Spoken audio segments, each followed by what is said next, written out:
Olá, boa noite a todos. Meu nome é Danilo, eu sou estudante de mestrado em História aqui da Unifesp e hoje o objetivo é a gente poder colaborar um pouco mais com as discussões políticas e principalmente com a influência do anarquismo nessa questão da teoria política, tá certo? Bem-vindo a todos. Primeiramente, em nome do Grupo de Estudos Anarquismo e Lutas Populares, gostaria de agradecer a presença de todos e o apoio da Unifesp Guarulhos em conceder o espaço para a realização do evento. Certo? O evento de hoje é extremamente significativo em decorrência do momento político, quando mais uma vez vemos a perniciosa política parlamentarista em ação, esta que é uma das piores drogas da sociedade burguesa. O propósito de nos encontrarmos neste fim de tarde é para uma reflexão sobre a contribuição do pensamento anarquista para a teoria política. O pensamento anarquista vem sendo gradualmente ganhando espaço dentro da academia e o evento proposto hoje é reflexo desse movimento e nossa contribuição para a ampliação das ideias do fortalecimento do pensamento anarquista para a ação política. Em conjunto, o evento também lança o livro Teoria Política Anarquista e Libertária, no estado de São Paulo. Para iniciar o debate, temos a presença hoje do Felipe Correia, Pedro, e do Cleiton Peron Franco Godoy, certo? Iniciar uma abertura falando sobre um pouco do currículo de cada um. Godoy tem formação acadêmica com doutorado em Sociologia pela Universidade de São Paulo, defendendo a tese intitulada Ação Direta, Transnacionalismo, Visibilidade e Latência na Formação do Movimento Anarquista em São Paulo, 1892 e 1908. É a tese defendida em 2013.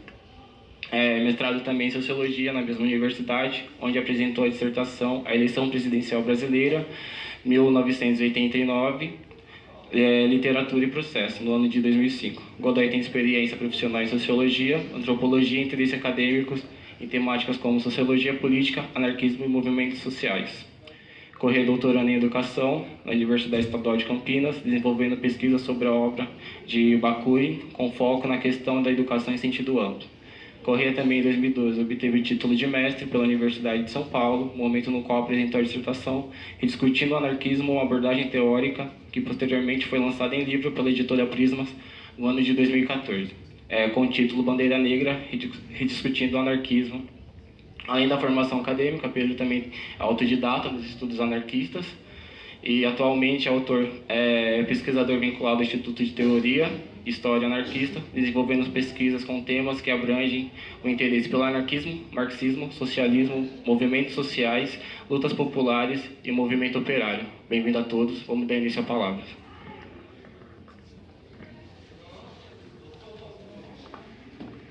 Bom, boa noite a todas e todos. Gostaria inicialmente de reforçar alguns agradecimentos aí que já foram feitos em nome do grupo, à Unifesp, ao grupo do qual eu faço parte, Grupo de Estudos Anarquismo e Lutas Populares, colega da mesa, o Cleiton Peron, e ao público presente.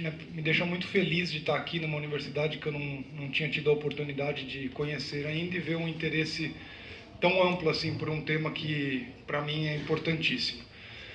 Bom, eu não vou me apresentar novamente, que acho que o Danilo já fez a apresentação, mas, enfim, tenho trabalhado, eu sou professor, editor, pesquisador, e além de membro do Instituto de Teoria e História Anarquista, eu também sou militante, membro da Coordenação Anarquista Brasileira. Então, além do trabalho no campo de produção intelectual, também sou militante.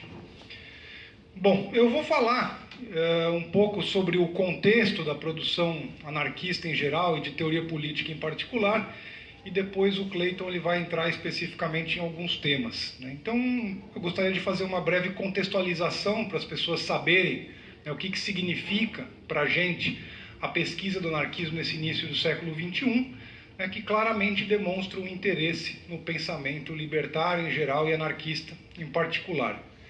De acordo com um pesquisador sul-africano, que é membro do Instituto de Teoria e História Anarquista, chamado Lucien van der Walt, ele vai dizer que esse interesse no anarquismo ele acaba surgindo por um determinado contexto, e num determinado contexto que possui alguns marcos.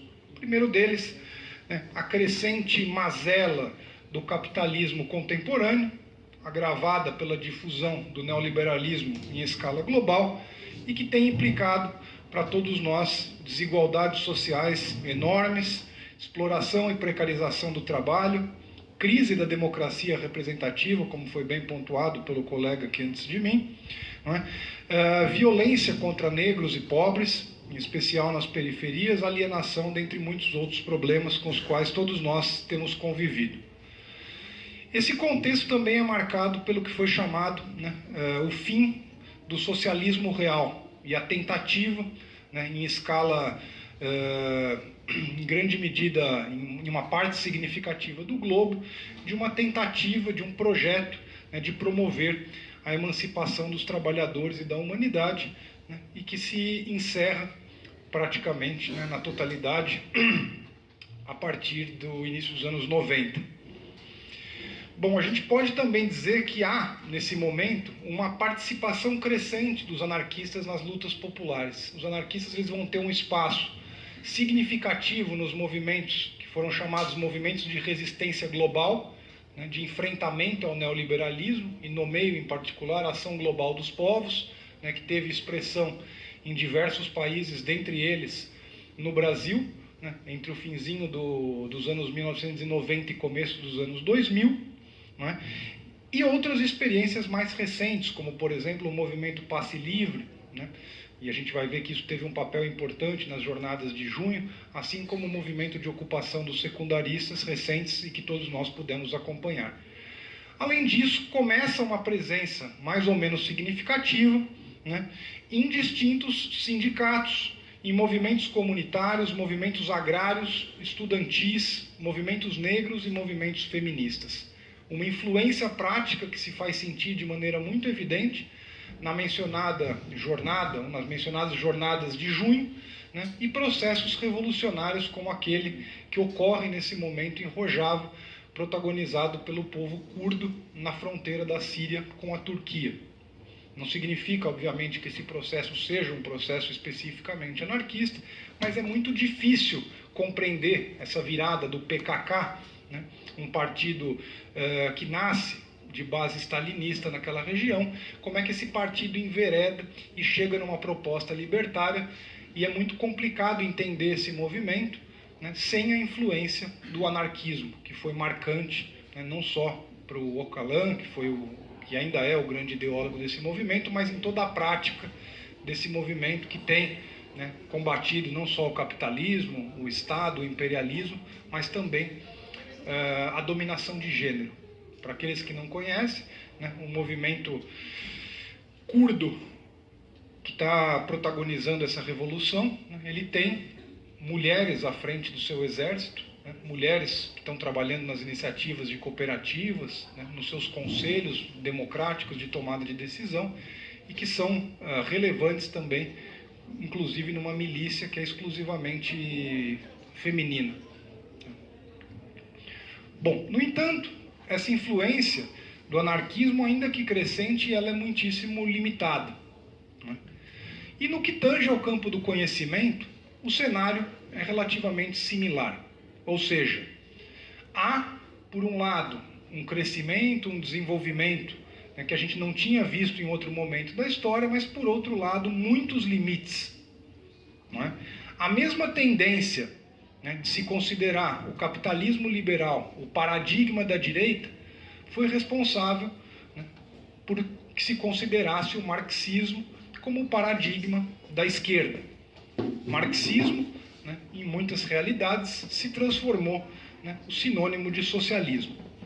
E o anarquismo, nesse contexto, em especial estou falando aqui do contexto da polarização do mundo, esse contexto em que havia um enfrentamento entre o capitalismo liberal norte-americano e o socialismo de Estado da União Soviética, nesse contexto, né, a universidade não deixou de sentir esses campos na mesma medida, e o anarquismo continua, nesse contexto, uma força que não interessa a nenhum lado nem o outro. Ele não interessa aos liberais porque é uma forma de socialismo, ele não interessa aos socialistas porque vai trabalhar uma contraposição ao modelo estatista de socialismo, que foi o modelo hegemônico, né, nesse socialismo, nessa experiência chamada de socialismo real.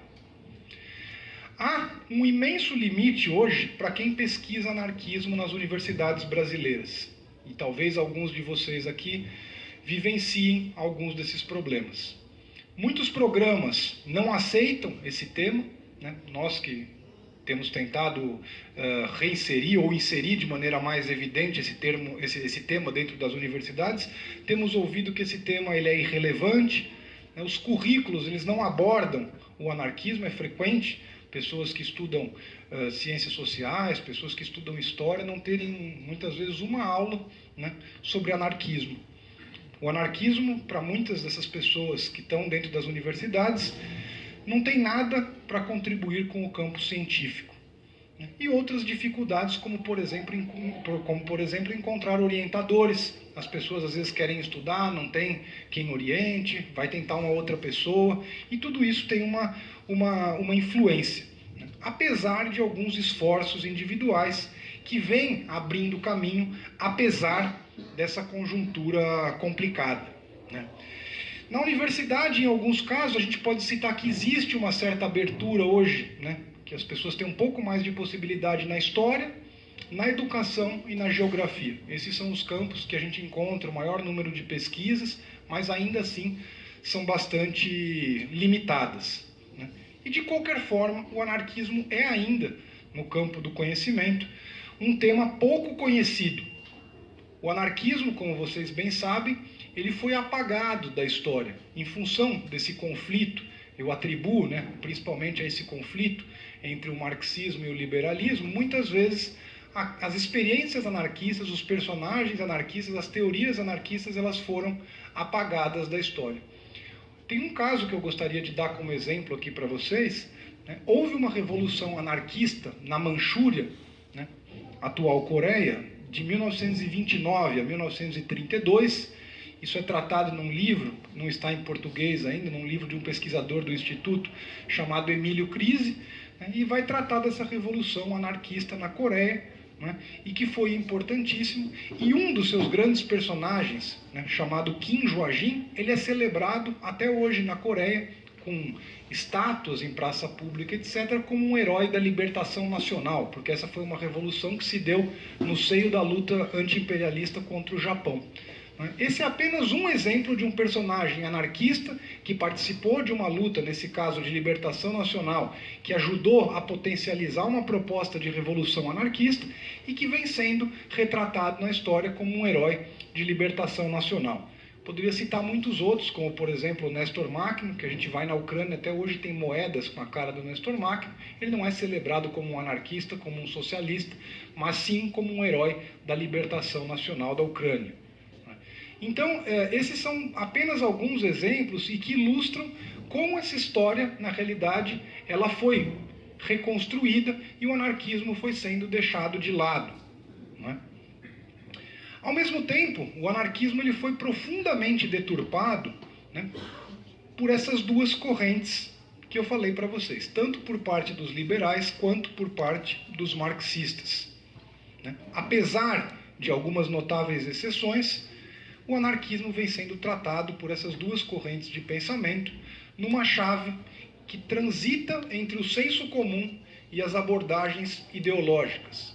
Por senso comum, eu estou dizendo aqui essas abordagens que vão dizer que anarquismo é sinônimo de caos, de desorganização, de espontaneísmo, e por abordagens ideologizadas, né, esses olhares que na verdade não possuem base histórica nenhuma, e que afirmam que o anarquismo é alguma coisa simplesmente porque ele é alguma coisa, ou porque o pesquisador gostaria que fosse. E gostaria de nomear aqui, em particular, dois, né, desses casos. No caso dos marxistas, o Eric Hobsbawm, um historiador muitíssimo capaz, com produções de ótima qualidade em outros campos, e quando vai discutir o anarquismo, por exemplo, nos seus livros revolucionários, no seu livro Revolucionários, dá uma demonstração de que de duas uma. Ou ele não conhece nada de anarquismo, ou ele mente. A mesma coisa vale para o campo dos liberais. Tá? Gostaria de citar aqui o exemplo do Isaiah Berlin, que novamente é um intelectual capaz, né, um nome respeitado dentre os liberais, que quando vai discutir, por exemplo, no seio do pensamento social russo, Mikhail Bakunin, também as suas afirmações demonstram que ou ele não leu uma linha do Bakunin, ou ele mente. Tá? O fato é que as informações que nos chegam, elas são completamente deturpadas, e elas vão acabar constituindo isso que o Rafael Viana da Silva, um pesquisador que tem um texto sobre o Hobsbawm, nesse livro que chama Teoria e História Anarquista, que está na mesa ali, ele vai chamar, utilizando um conceito do Bourdieu, de senso comum douto. Ou seja, pessoas que estão dentro da universidade, que possuem os seus diplomas, que possuem uma capacidade inegável em outras áreas do conhecimento e que, quando tratam de anarquismo, não fazem mais do que reproduzir esse senso comum. O anarquismo pode ser hoje caracterizado como aquilo que o Michel Foucault chamou de um saber sujeitado. Existe toda uma produção, existe toda uma história que ela é simplesmente ignorada, né, na maior parte dos currículos, das universidades, dos cursos e na maior parte da sociedade. Especialmente nos anos 1960, houve um esforço de alguns pesquisadores simpáticos ao anarquismo e que começaram a escrever sobre o tema. Tem um livrinho que todos vocês já devem ter visto aí nas bancas de jornais, de um autor que chama George Woodcock. Ele é o maior exemplo dessa corrente, né, de pensadores que surge a partir dos anos 60, que são pesquisadores simpáticos e que vão tentar corrigir, né, esses problemas e essas abordagens liberais e marxistas. Outros autores dessa mesma corrente são, por exemplo, Daniel Guérin, James Joel, entre vários outros.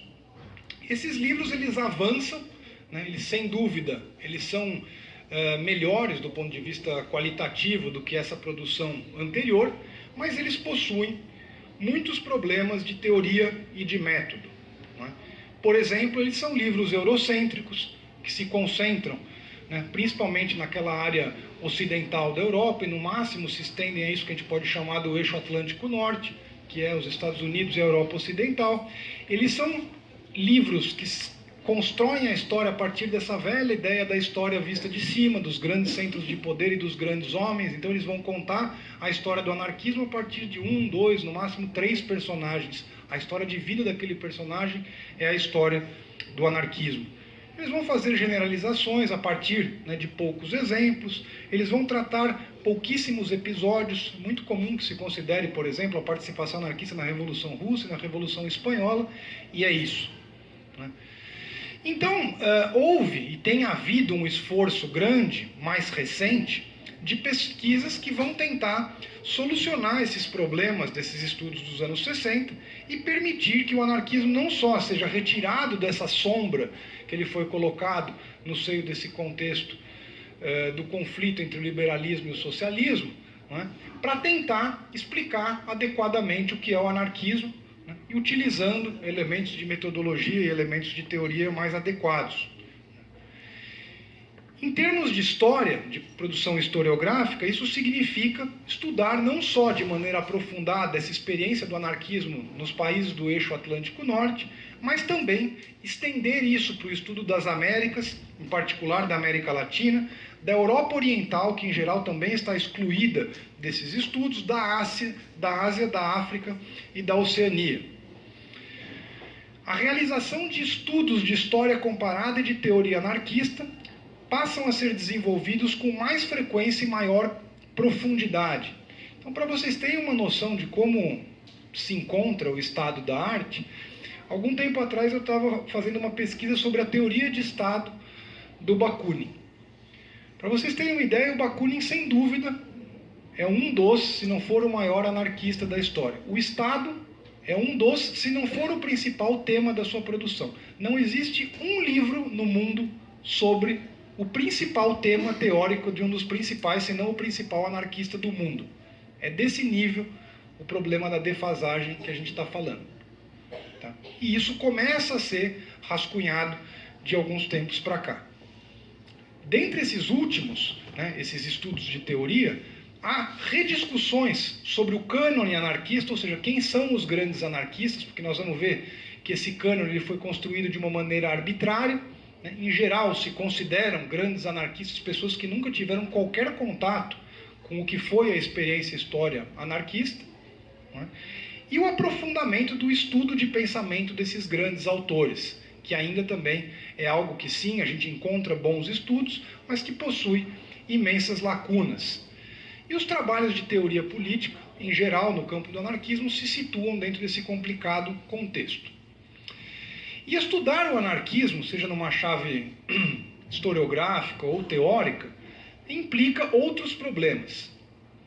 Há uma dificuldade grande com o acesso a obras. Nós não tivemos, como foi o caso, né, vocês bem sabem, grande parte das obras clássicas do marxismo, né, foi financiada pela União Soviética, que mantinha editora em vários países e financiava a tradução e a publicação desses livros.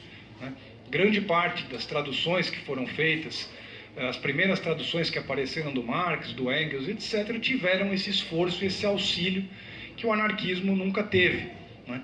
Então há uma dificuldade de acesso a essas obras. O problema dos idiomas, ou seja, em português a gente tem uma literatura ainda muito pequena. Se você for estudar anarquismo, é dificílimo, se não impossível, você trabalhar com texto só em português. Hoje em dia você vai ter que quebrar pedra e encarar textos em outros idiomas. Isso certamente dificulta as pesquisas. E as publicações também são raras. Para a gente encontrar um clássico do Kropotkin, por exemplo, como A Grande Revolução, a gente vai ter que ir em bibliotecas ultra especializadas para encontrar uma edição em português do começo do século, que a gente não encontra, né, com muita facilidade em nenhuma grande biblioteca, em nenhum site, nem disponibilizado online. Há, portanto, né, um esforço paralelo e a necessidade de um esforço de recuperar essas obras, de traduzir essas obras e de publicar essas obras. O que eu estou querendo mostrar para vocês é que estudar teoria política anarquista hoje implica, né, muito provavelmente, que você vai ter que caçar texto, que você vai ter que traduzir texto, que você vai ter que digitalizar texto, e tudo isso não é algo simples. Se eu for estudar, né, autores do campo liberal, do campo marxista, eu tenho esses textos disponibilizados, eu tenho comentadores, eu tenho escolas de interpretação que eu vou poder recorrer, e muitas vezes no anarquismo eu vou ter que começar do zero, tendo dificuldades até de encontrar o próprio texto em que eu vou realizar a minha pesquisa. Ainda assim, alguns resultados práticos vêm sendo obtidos. Então, nesse meu balanço, eu gostaria de falar um pouco sobre que tipo de produção tem sido feita, né, e que eu acho que tem contribuído com o campo da teoria política anarquista. Em primeiro lugar, uma redefinição do escopo das pesquisas.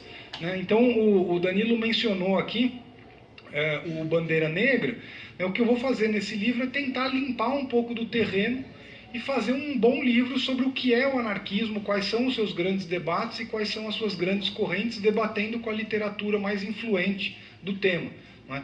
E refutando determinados argumentos, tirando gente do cânone anarquista, propondo incluir outros, tirando a maneira como as correntes anarquistas em geral são divididas, né? Propondo outras definições, enfim, fazendo um rearranjo, e há outros autores que vêm trabalhando nesse sentido também. Né? E, portanto, nessa ideia de redefinir o anarquismo a partir de um método que, mesmo que seja, né, esse é um livro de teoria, mas é uma teoria profundamente ancorada na história. Porque um dos problemas metodológicos desses livros dos anos 60 é que é aquilo, o cara começa a elaborar uma teoria política a partir de dois autores e fala que isso é a teoria política anarquista.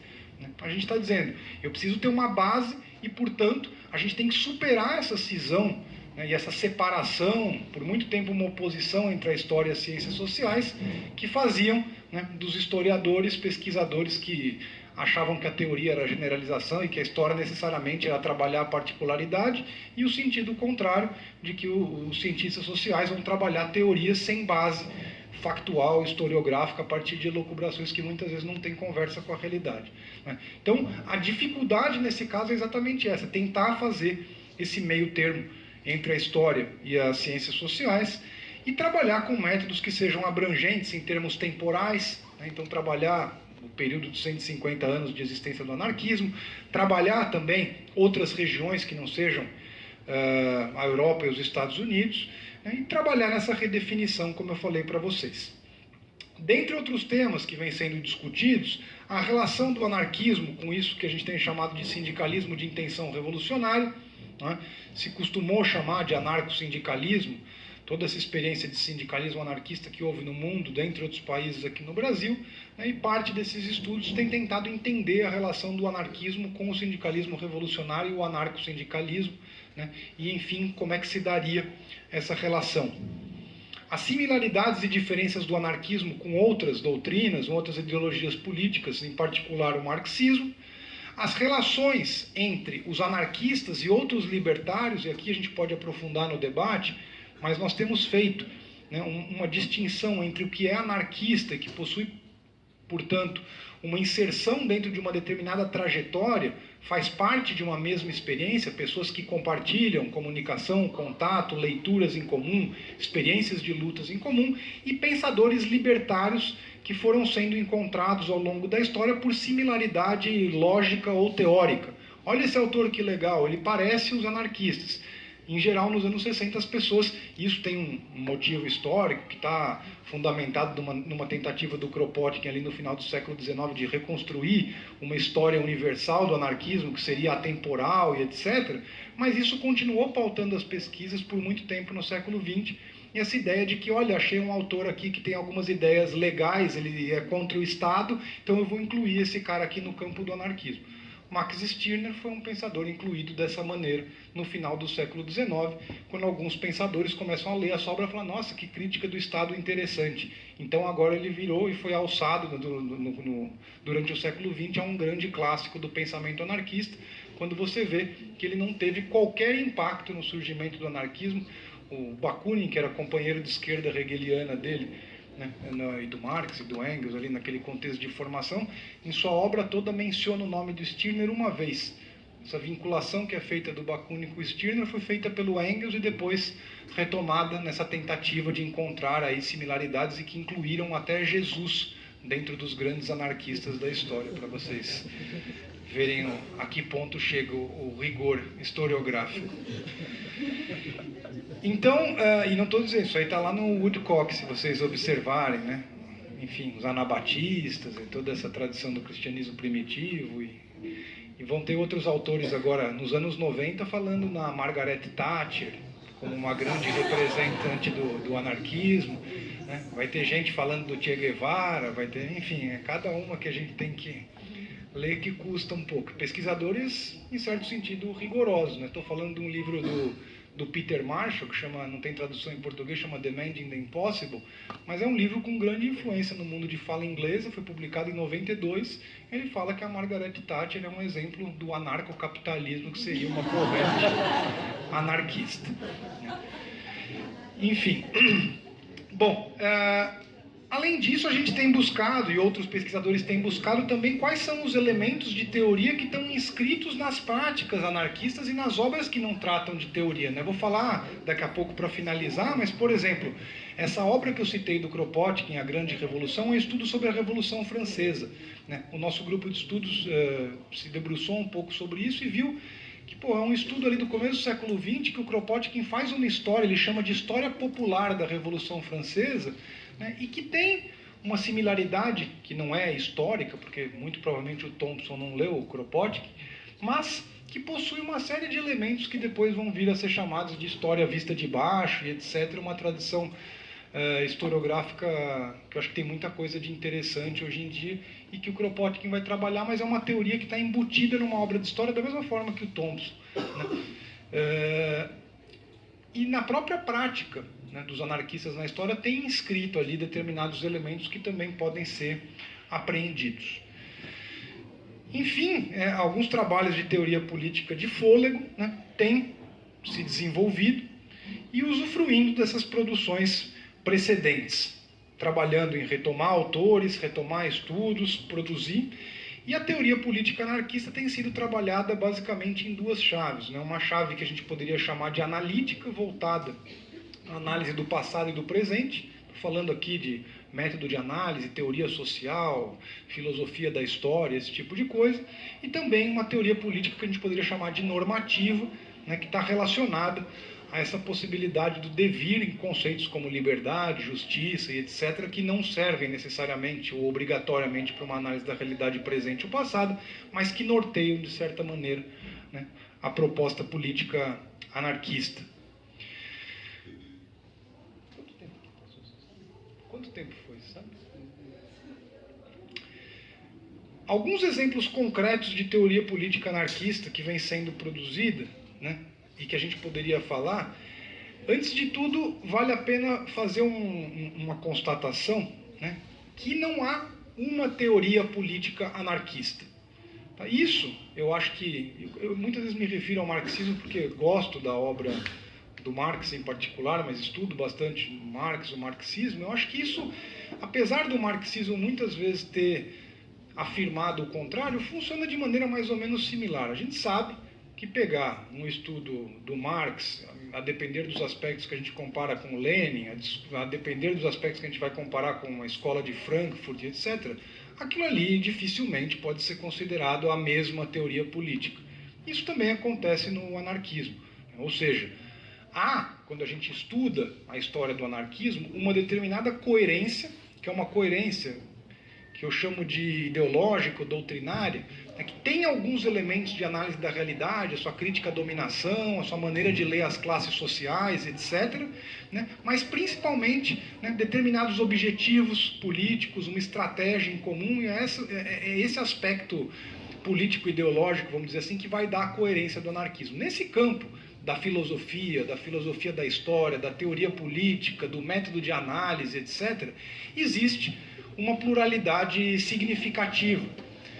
Porque o que a gente nota é que o anarquismo sempre teve uma abertura para a compreensão da realidade e, portanto, uma abertura do ponto de vista metodológico, teórico, etc., e uma certeza, né, de princípios doutrinários que marcavam algumas questões de princípio, vamos dizer assim, em relação às quais não se abriria mão. Depois a gente pode discutir um pouco isso, mas eu faço uma interpretação aqui na chave do Malatesta, que acho que dentro da universidade talvez tenha sido mal conhecida por uma interpretação do Weber ali na ciência política, enfim. Mas eu acho que tem essa diferenciação entre uma abertura no campo de compreensão da realidade e uma certeza de princípios que vai culminar numa determinada variação tática e uma discussão sobre as melhores maneiras de conduzir esse tipo de coisa.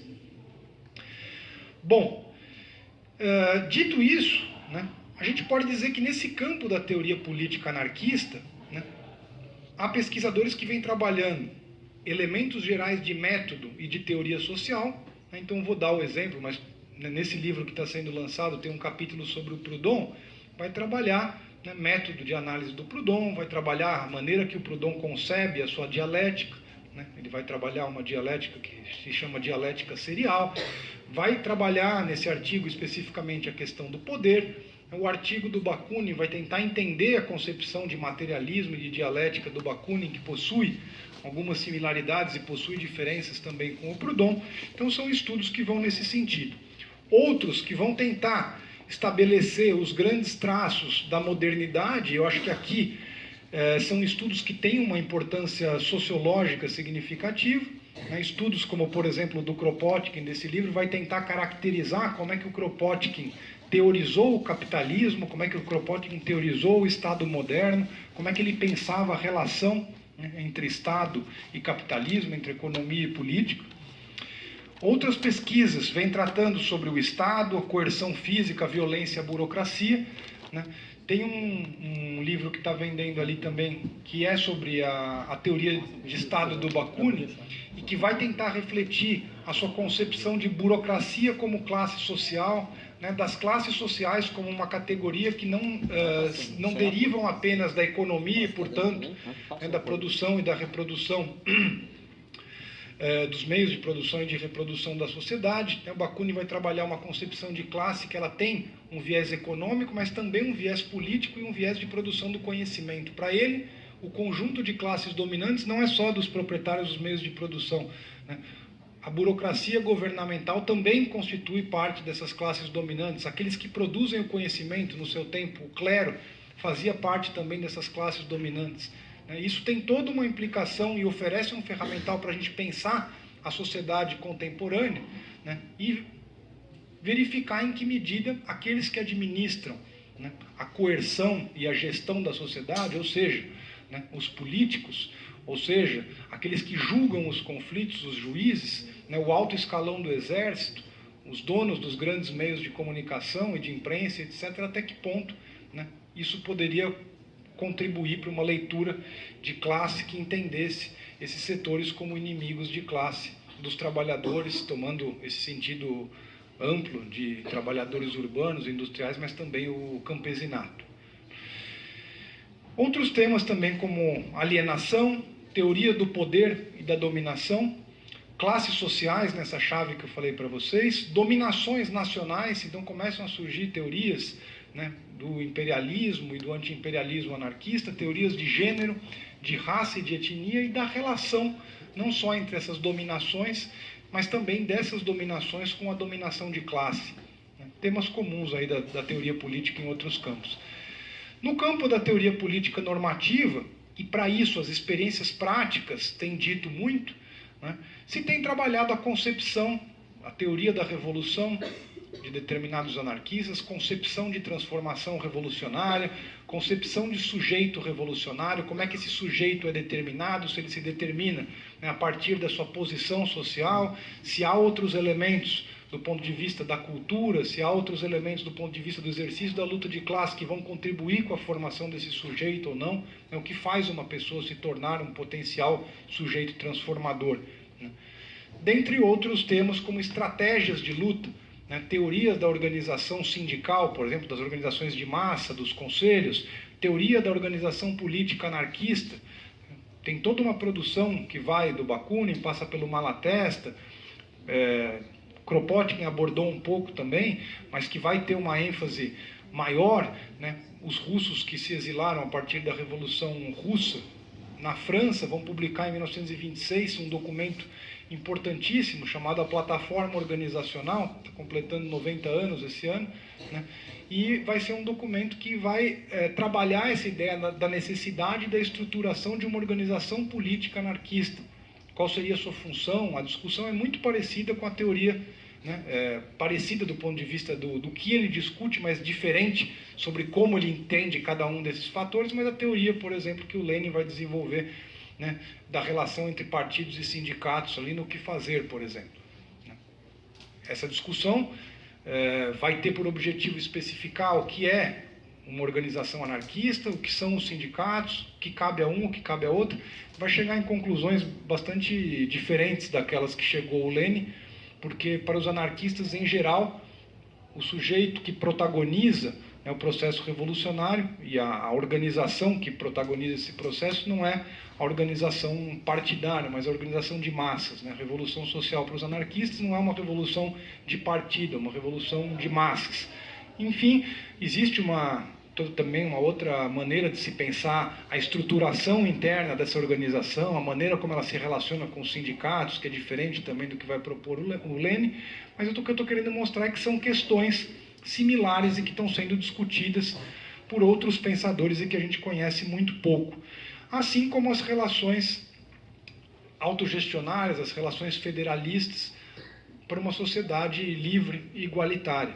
Concepção de socialização do poder econômico, da economia, a socialização do poder político, né, o que se coloca no lugar do Estado, a socialização, o que é a socialização, o que é a construção de uma cultura autogestionária, né, o que é a liberdade na concepção anarquista, sua diferença em relação à concepção liberal de liberdade, o que é a igualdade, o que é a ética, né, o que é a justiça.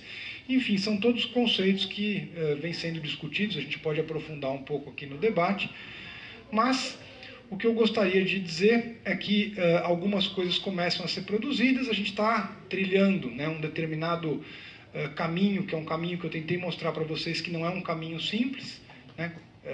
Eu mencionei aqui que vocês devem ter tido dificuldades com pesquisas desse tema, vou contar um caso particular aqui rapidamente. Quando eu fui entrar no doutorado, Eu sabia que esse tema era um tema difícil de ser aceito nos programas, em particular dos programas de ciências sociais. Para isso, prestei 7 provas de doutorado. Eu tomei pau em 5 e só entrei em 2. Certamente, em algumas vezes, isso me foi exposto diretamente em função do tema que eu estava querendo pesquisar. Eu não vou mencionar qual universidade foi, mas chegou uma universidade estadual em que eu fui obrigado a ouvir que o meu projeto, né, era o melhor projeto que eles tinham ali, mas que esse tema não dava e que, portanto, eles estavam me reprovando. Que se eu fizesse um projeto do Trachtenberg no ano que vem, eles me aprovavam. E aí, não estou minimizando, acho que o Trachtenberg é um grande pensador, mas foi exatamente essa. Olha, o teu projeto está ótimo, mas anarquismo nas ciências sociais não dá, né? Então troca o tema aí, volta aí no ano que vem que a gente faz um negócio. Para conseguir ser aprovado, né, em 2 e conseguir pesquisar o anarquismo, enfim. E isso tem uma série de motivos, acho que mostra, não estou querendo generalizar, mas eu escuto todo dia gente falando sobre a dificuldade de encontrar espaço, de encontrar possibilidade, de encontrar gente que queira encarar esse terreno que não conhece, ou gente que não concorda, né?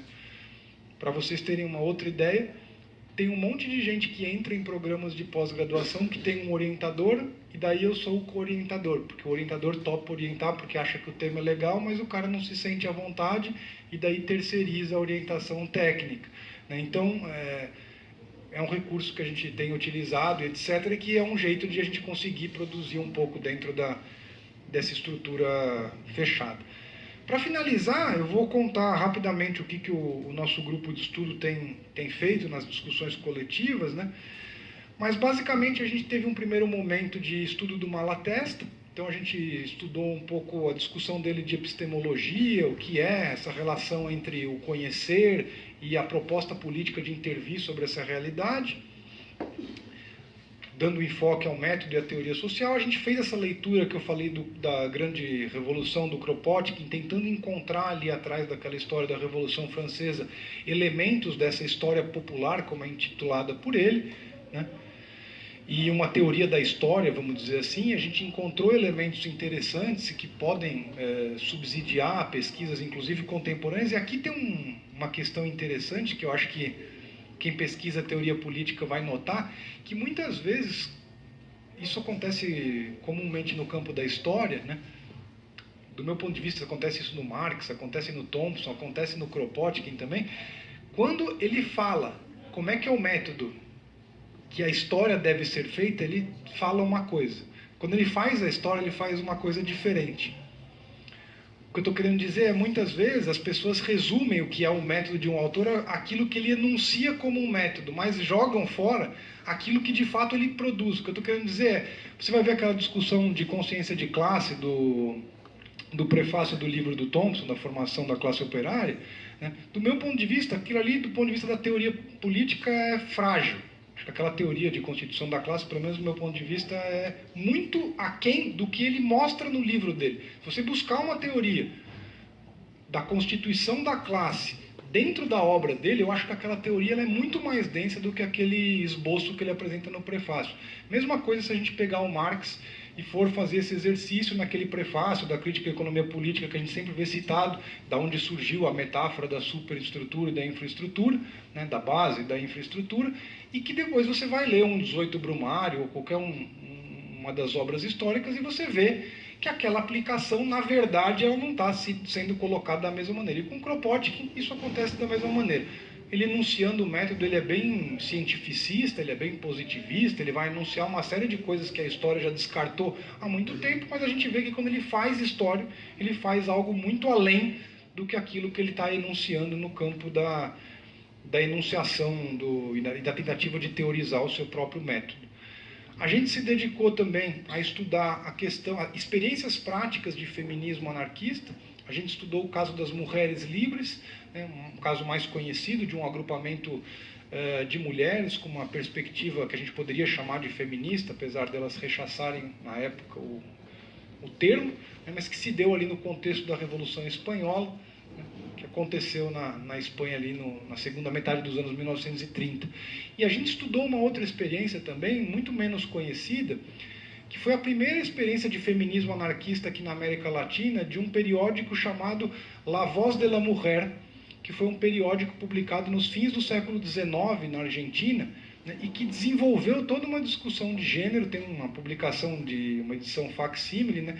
A gente leu um estudo analítico e também viu alguns desses estudos para ver o que foram essas experiências práticas do anarquismo, o que isso teria para dizer para uma possível teoria anarquista de gênero, né? E agora, o passo que a gente vai se dedicar vai ser encarar um pouco os textos filosóficos do Bakunin para pensar método e teoria, encarar uma obra do Rudolf Rocker, que é pouquíssimo lida, mas do meu ponto de vista está entre os grandes clássicos do pensamento anarquista, que é uma obra que chama Nacionalismo e Cultura, né? Não existe em português, mas tem em espanhol, tem em inglês, tem em outros idiomas. É um livro que teve um impacto significativo na sua época, tem também elementos ali de teoria, de método. É um livro denso que vai estudar a questão do nacionalismo, né, mas que tem coisas importantes, e a gente depois está planejando partir aí para o Proudhon, que a gente deixou para depois, em vista que quem já teve a oportunidade de ler sabe que é um autor dificílimo, né, e acho que a gente achou que era interessante ter uma base desses outros autores para entrar depois no Proudhon, com também todo esse problema de idioma, porque o livro dele, chamado A Criação da Ordem na Humanidade, é uma obra fundamental para entender o seu sistema de pensamento, também não existe em português, né? Então vamos ter que encontrar aí outras versões. Com isso, eu encerro a minha fala, e aí apresentei um voo de helicóptero aí, a gente pode no debate ir entrando em alguns desses pontos aí. Muito obrigado, gente.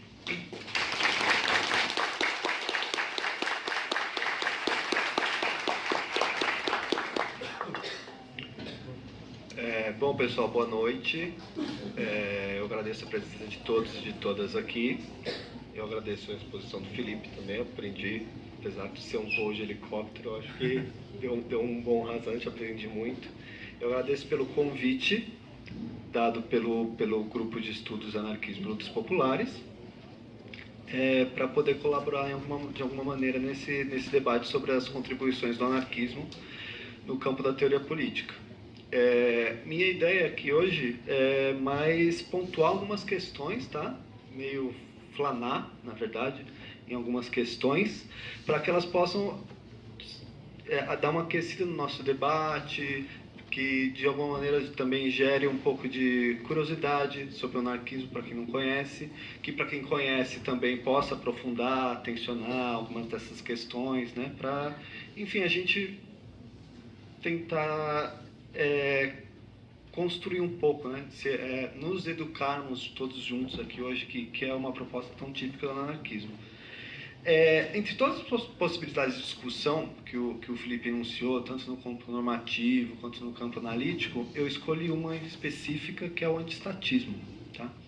Eu vou pedir desculpa para vocês, que eu vou recorrer bastante ao texto, às vezes eu vou ler, porque, enfim, eu tive algumas dificuldades para preparar a apresentação, estou com um filhinho recém-nascido em casa, essas coisas todas, tá?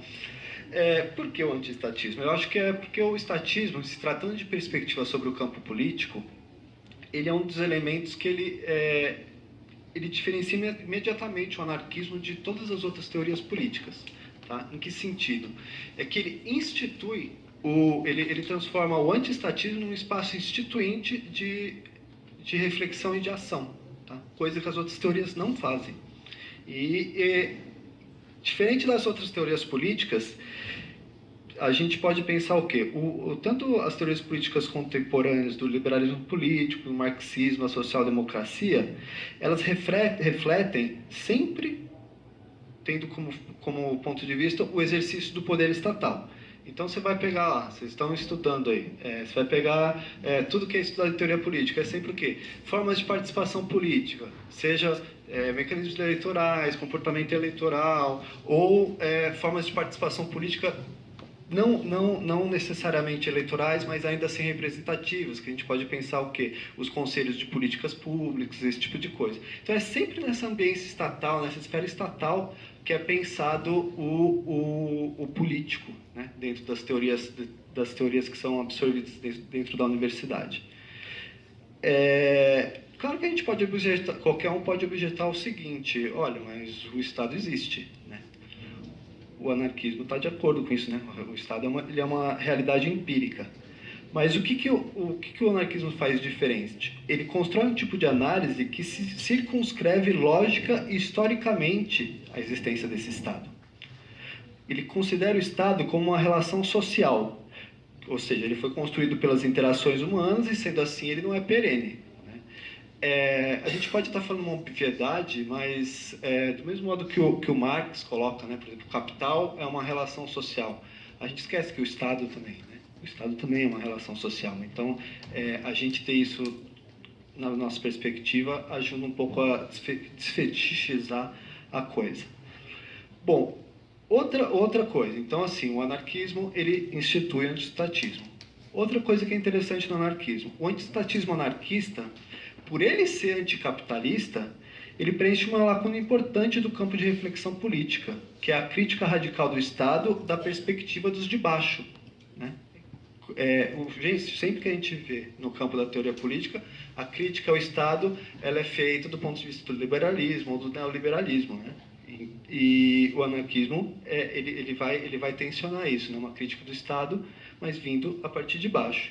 Isso ele é importante por quê? Porque ele interrompe uma das narrativas, no nosso contexto atual, ele interrompe uma das narrativas correntes, que é que o Estado é quase uma dádiva para o pessoal de baixo, né?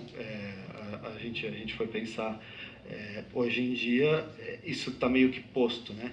Nas entrelinhas de determinadas perspectivas políticas.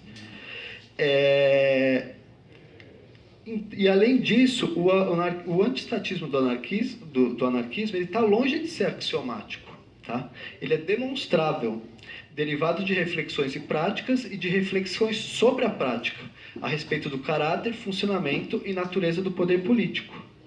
É óbvio que o antiestatismo ele é um valor também, porque ele é um módulo da ação política, mas a questão toda é que ele, por ele ser um valor, ele não encerra uma perspectiva irracional ou irracionalista, né? Como tantas vezes, como o Felipe pontuou, pelo desconhecimento, tem toda essa gritaria em torno do anarquismo e principalmente do antiestatismo.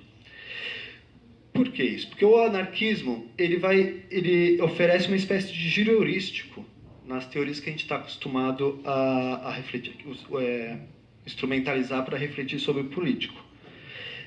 Então, o que ele faz? Para além do destaque dado ao caráter classista do Estado contemporâneo, ou ao fato de que o Estado é um fenômeno relativo à dominação militar ou burocrática legal, abordagens que compartilha com outras teorias, o que o anarquismo põe em perspectiva é a própria lógica do Estado e da política institucional.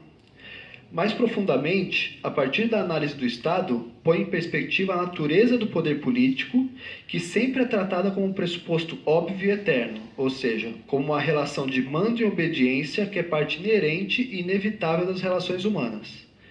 O que o anarquismo faz é desnaturalizar o poder político, contextualizando o histórico e antropologicamente e questionando a ideia de que é um fenômeno de dominação do qual a gente não poderia se livrar, né? A construção desse lugar de fala do anarquismo sempre causou, como o Felipe já pontuou, e continua causando escândalo. Basicamente escandaloso quando o anarquismo fala quando o anarquismo pontua o antiestatismo. A gente pode pensar em diversas reações a esse antiestatismo, essas reações escandalosas e enérgicas ao antiestatismo, para manter a distinção do que o Felipe fez sobre campo normativo, analítico e prático. A gente poderia pensar que normativamente, sempre que alguém fala de não ao Estado, alguém sempre responde: isso é uma perspectiva ingênua, onde já se viu, se não tiver Estado, se não tiver polícia, a gente vai acabar se matando, né? É o que a gente ouve bastante por aí. Na vida prática, a reação é sempre a de forte repressão, né? A gente pensar também nos movimentos, tanto das jornadas de junho, quanto a ocupação dos estudantes, quanto, por exemplo, a reação do Estado mexicano à comuna dos professores lá em Oaxaca, é sempre uma reação de forte repressão, qualquer iniciativa antiestatal.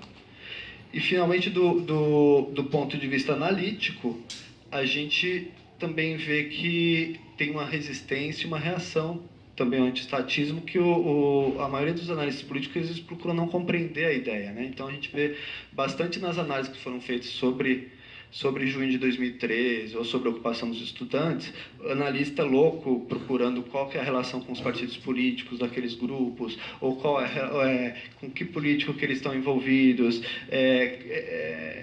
quem que é o líder, né? Eles ficam tentando pontuar a liderança dentro do movimento, fulano é o líder, Marina, Pérez, esse tipo de coisa.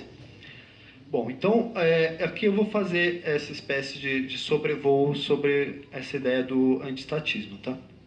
O Kropotkin, no livro O Estado e seu Papel Histórico, ele desenvolve a ideia de que diferentes grupos humanos viveram sem Estado por milhares de anos. Ele enxerga o Estado, constituído na Europa entre os séculos XI e XVI, como um conjunto de instituições que roubaram às comunas e guildas, livremente federadas da Idade Média, sua autonomia, por meio da centralização política e da imposição da submissão e da disciplina, extirpando a união livre horizontal e proclamando-se, ele, o Estado, como o único laço possível da união entre as pessoas. Da perspectiva do Kropotkin, o Estado nasce como uma conjuração ou uma tríplice aliança entre igreja cristã, direito romano e chefia militar, que agiram de modo a articular uma concentração de funções em forma de domínio, de modo hierárquico. Na verdade, neste texto, o Kropotkin trabalha com princípios de caracterização do Estado que também vão ser utilizados por Bakunin ou por outros anarquistas. A principal delas é a ideia do Estado como uma concentração territorial de inúmeras funções sociais, anteriormente desenvolvidas de modo pulverizado por outras instituições, em aparatos que passam a se concentrar nas mãos de poucos indivíduos e a se apartar da sociedade. Ele destaca que as primeiras funções sociais que foram usurpadas das comunas livres medievais foram a força militar de autodefesa e a arbitragem, que passaram a se concentrar nas mãos do príncipe sob a forma de lei e de exércitos permanentes. A concentração desses dois poderes nas mãos do rei ou do príncipe fez com que fosse possível impor, pela força, as decisões de um sobre a de vários, solapando instrumentos de arbitragem e de colaboração coletiva derivados dos preceitos consuetudinários, né, estabelecidos por essas comunas. Seguidamente, visando seu fortalecimento, o Estado nascente foi sufocando, foi desmontando essa rede de comunas e de poderes locais. Esse não foi um processo pacífico. O Kropotkin cita de passagem todos os movimentos comunaristas que ocuparam mais de um século na Idade Média de contestação à instalação do Estado. Nas regiões que hoje são a França, a Escócia, a Alemanha, a Rússia e etc. A centralização política ela foi finalmente atingida entre os séculos XVI e XVII com o uso intensivo de algumas ferramentas, com a aplicação de impostos, a anulação das comunas rurais, a repressão e a violência física àqueles que ainda defendiam o federalismo entre as cidades, pelo confisco das funções administrativas desempenhadas pelas guildas, pela burocracia centralizada.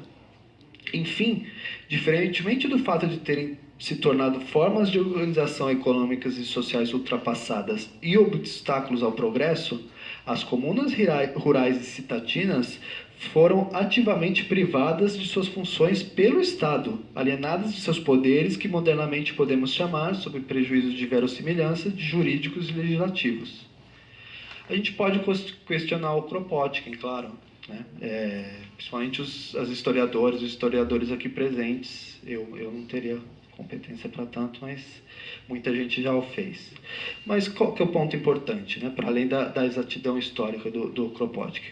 O ponto é que ele destaca um aspecto fundamental, de que, sob o argumento da morte natural das comunas ou das iniciativas locais, esconde-se uma história de usurpação, de pilhagem, de extorsão e de violência, institucionalizadas como mecanismos próprios do Estado e legitimadas pela razão de Estado, que passa a se afirmar como a única forma de garantir a vida da sociedade, à custa do sacrifício da liberdade. É essa história que ela é apagada e higienizada nos argumentos historiográficos e das ciências sociais a respeito da superação de formas econômicas e sociais, né? Porque elas não mais produzem e tal, né? Isso é uma constante que a gente acaba enfrentando como estudante, né? Que às vezes você vai ler um texto, ele é muito árido, as violências da vida, elas estão escondidas ali e a gente faz esse exercício de depurar esse tipo de coisa. Esse ponto ele é bem importante. Então, por mais que a gente discorde do Kropotkin, dessa idealização que ele faz das comunidades medievais, a ideia de que é por mecanismos próprios, entre eles os instrumentos de coerção, que o Estado continuamente põe e repõe a sua autoridade e seu domínio, é recorrente entre os anarquistas. A dominação é um processo dinâmico e repressivo. O Bakunin, por exemplo, em Deus e o Estado, ele apresenta a força como o princípio do Estado, do direito e da moral, o que modula sua tendência à concentração de poder político e de território e determina suas vocações imperialista e escravista. Mas essa dominação também é realizada por outras vias, tá? Paralelamente, não alternativamente, como um processo de institucionalização. O mesmo Bakunin constrói uma perspectiva segundo a qual a concentração de poderes no Estado literalmente cria uma outra classe, que é a burocracia. Que exemplos que a gente tem? Historicamente, a gente tem a própria institucionalização da participação eleitoral, a gente tem a constituição desses conselhos de políticas públicas, a gente tem a cooptação de movimentos sociais. Por outro lado, essas estruturas hierárquicas, elas também se projetam e se cristalizam nos movimentos sociais que anteriormente buscavam combatê-las, né? Como é que isso é possível? A gente monta um movimento para combater o Estado e daqui a pouco ele está burocratizado, daqui a pouco ele está cooptado. O Colombo, que é esse nosso fulaninho, ele diz que é a existência do Estado enquanto princípio de organização de toda forma social que introduz e reproduz, inclusive no seio da Revolução, a heterogestão da vida. Com isso a gente não está muito longe do Kropotkin, daquela afirmação dele sobre a ficção do Estado como unidade do social, tá? Porque essa ficção, ela molda nossas práticas, inclusive a nossa moral política. A razão de Estado, a razão escrita em pedra de que os fins justificam os meios, fundamenta, no sentido lógico e moral, todo o aparato de poder, dominação, exploração, burocracia, violência. E infiltra-se pelo mecanismo de institucionalização por todo o espaço social. Essa é uma constante também nos escritos anarquistas, essa identificação dessa tendência das organizações. Tem, inclusive, na ciência política, tem um textinho a respeito disso, a Lei de Ferro das Oligarquias, do Robert Mitchell. Quem não teve a oportunidade de ler, leia. Dizem que ele era anarquista. Eu não sei, tenho as dúvidas. Ele era amigo do Weber, tudo. Tenho minhas dúvidas. Enfim, então isso é uma constante. O estatismo, né, no caso do Bakunin, ou o que o Colombo chama de inconsciente estatal, insinua-se por todo o espaço social e pessoal. E é justamente de frente desse inconsciente estatal que o anarquismo surge como aviltante, como herético. Tal como os movimentos comunalistas que o Kropotkin trabalhou, ou qualquer outra luta antiestatal na nossa história contemporânea. A moral da razão de Estado sempre tende a associar a participação popular com uma tendência à instabilidade da sociedade e à ausência de Estado, à eclosão da violência generalizada, como se fôssemos alguma espécie de bestas ensandecidas prontos a nos matar.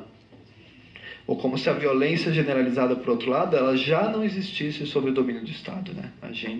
Eu penso muito no Hobbes quando a gente fala isso, e a gente vê, por exemplo, no contexto atual, todo mundo sempre arrepando essa ideia da ordem, como se, né, a gente não tivesse violência sobre o Estado, ou que o Estado não fosse um vetor dessa violência. Outra questão, para além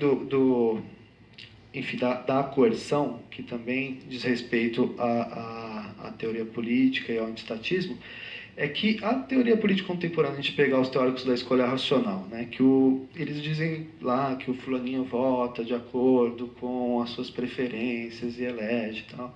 Tem toda essa parte chata que eu já não lembro mais, eu terminei minha graduação faz tempo, mas vocês devem estar sabendo por aí. Qual que é a questão? A questão é que aquele tipo de racionalidade calculadora e maximizadora, caracterizada por essas teorias, na verdade elas têm uma relação íntima com a propriedade. O David Graeber, não sei se vocês conhecem, ele é um antropólogo anarquista contemporâneo, ele também tem um livrinho chamado Um Projeto de Democracia, que eu recomendo a leitura. Ele diz que essa racionalidade, ela está ligada à propriedade porque ela está ligada à capacidade de comandar dos homens com propriedade, que enxergam nos demais outros móveis sob seu controle. Cito Greber. É o tipo de cálculo que só pode fazer quando se tem o poder de mandar e os outros calarem a boca e seguirem ordens, em vez de trabalhar com eles como pessoas livres e iguais em busca de soluções. Do mesmo modo, além desse tipo de racionalidade calculadora, a gente tem o mecanismo eleitoral, que historicamente, muita gente não sabe, ele era um mecanismo de seleção aristocrático e não democrático. Tá? O mecanismo eleitoral ele sempre foi uma prerrogativa da aristocracia. Tanto na Grécia Antiga quanto na Inglaterra, dos séculos XVI, dos séculos XIII ao XV, desculpa. Então, tanto esse tipo de cálculo como esse mecanismo de seleção e de representação que estão na base de toda a teoria democrática desenvolvida a partir de uma visão de cima, na verdade, eles contam uma história da democracia que, do nosso ponto de vista, né, dos de baixo, ela é bastante diferente e ela precisaria de outros supostos. Então, o que a gente tem? A gente tem que a forma Estado, seja pela repressão, seja pela institucionalização, ela dita a fixação do paradigma da dominação e da submissão, da necessidade e da assimetria como base das relações sociais. E fixa na gente, nos indivíduos e coletivos, aquela figura do jacobino governamentalista que falava Bakunin. O Bakunin sempre tem alguns textos que ele falava que se a gente fuçar, a gente tem um jacobino, a gente tem um governamentalista dentro da gente que a gente precisa tomar cuidado e tentar extirpar. A questão toda é que, por anarquismo, isso só vai caracterizar a forma do poder político institucionalizado das nossas sociedades. Sob esse aspecto, a contribuição do Pierre Clastres é absolutamente fundamental. No clássico A Sociedade contra o Estado, Clastres analisa dois modelos de poder político. Um que poderíamos chamar de modelo de comando e obediência, ou modelo coercitivo, que é esse do Estado, e um modelo não coercitivo, que a gente pode chamar de discursivo persuasivo, que é o modelo da chefia indígena sul-americana, tá? Em que a palavra do chefe, por exemplo, ele não tem força de lei, ele não detém nenhum meio possível de coagir os outros a fazer o que ele quer. Nesse sentido, o Clastres relativiza a ideia de que o modelo de poder da sociedade ocidental seja o único ponto de referência da reflexão política, restringindo-o como um caso particular do exercício do poder. Ele afirma que não existe sociedade sem poder, isto é, sem organização de decisões sobre a vida em comum ou sem gerenciamento dos conflitos, mas que existem sociedades com políticas sem violência. Na sociedade sem Estado ou contra o Estado, não existe a cisão entre o poder político e o controle social. São sociedades que recusam o corte entre dominantes e dominados, buscando organizar o poder, ou no caso o controle social, em uma lógica de igualdade em vez de desigualdade.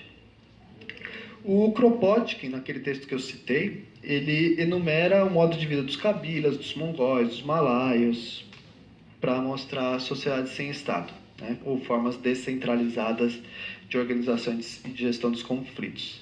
Também o Greber, que é esse autor do Um Projeto de Democracia, ele tem outros textos, que é um livro bastante interessante, que é o Fragmentos de uma Antropologia Anarquista.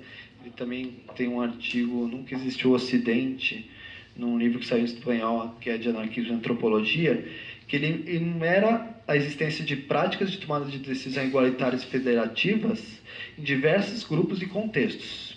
Para citar alguns, entre os quakers do século XVII, na Liga Iroquesa dos Indígenas dos territórios atualmente sob domínio dos Estados Unidos, entre os Tiv da Nigéria, entre os piratas do Atlântico Norte, nas tomadas de decisão no interior do movimento feminista, entre a plebe nova-iorquina por ocasião da Declaração da Independência Norte-Americana, entre os zapatistas, por aí vai. Esses são os exemplos que o Greber dá, vocês provavelmente devem ter outros. Né?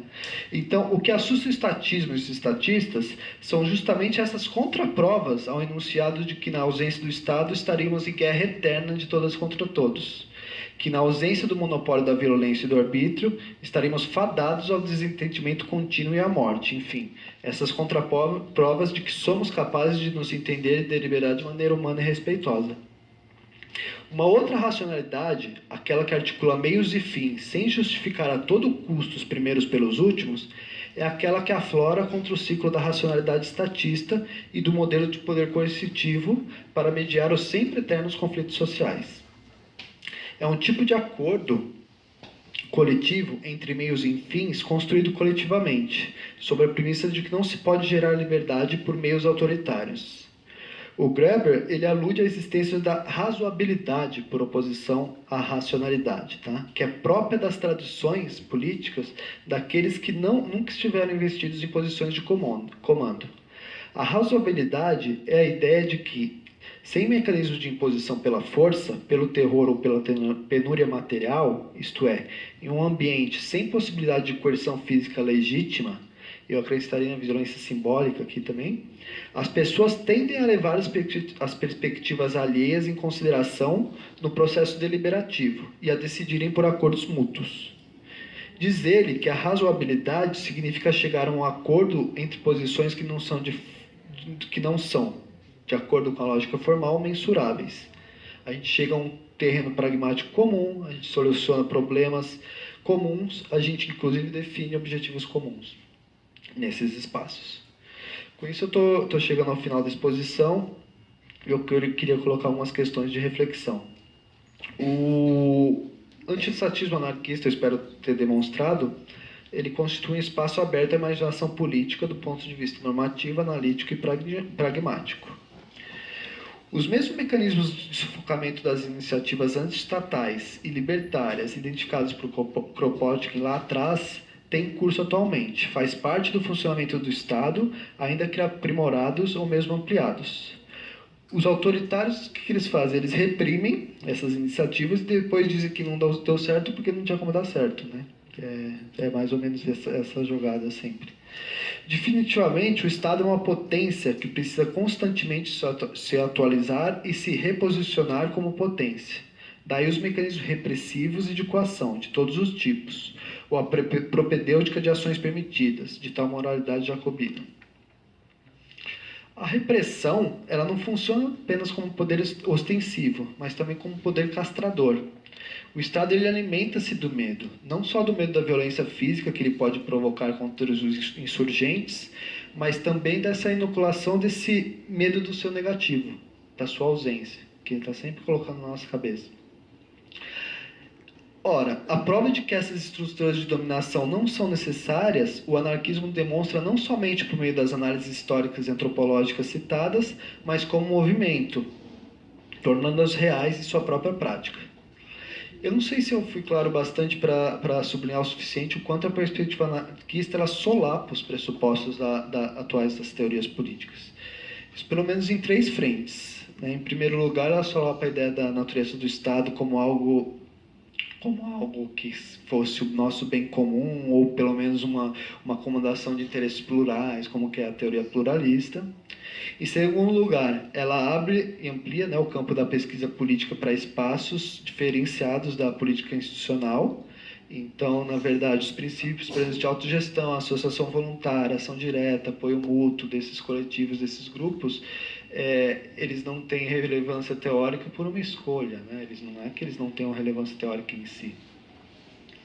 E, finalmente, a leitura ampliada a respeito de modelos alternativos de poder e a adoção da perspectiva dos grupos subordinados nessas relações assimétricas é uma abordagem que implode as narrativas tradicionais sobre a construção da democracia como uma especificidade do Ocidente e como uma construção dos atores situados na esfera da política institucional, quando o verdadeiro é justamente o oposto.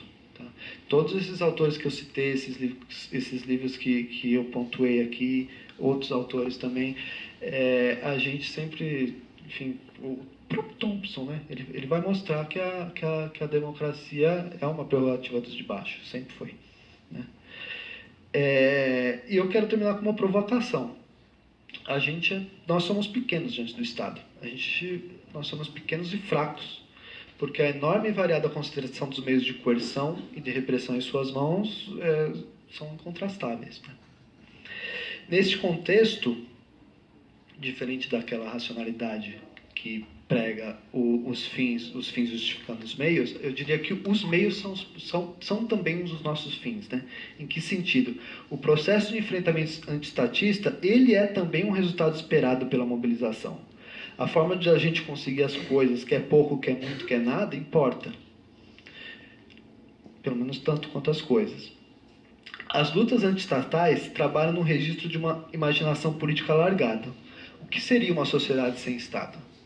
É esse bichinho que fica comendo a gente quando a gente participa das lutas ou quando a gente faz as leituras, quando a gente debate.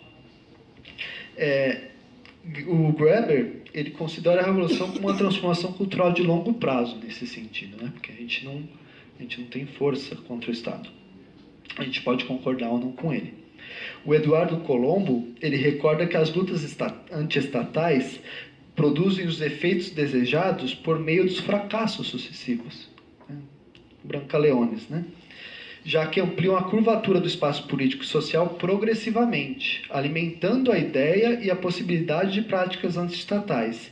E com isso, introduzem a suspensão do medo, abrindo caminho para um em si, para a contestação. Essa resiliência que eu acho que é a maior característica de uma perspectiva política, teórica e prática do anarquismo. Obrigado, pessoal.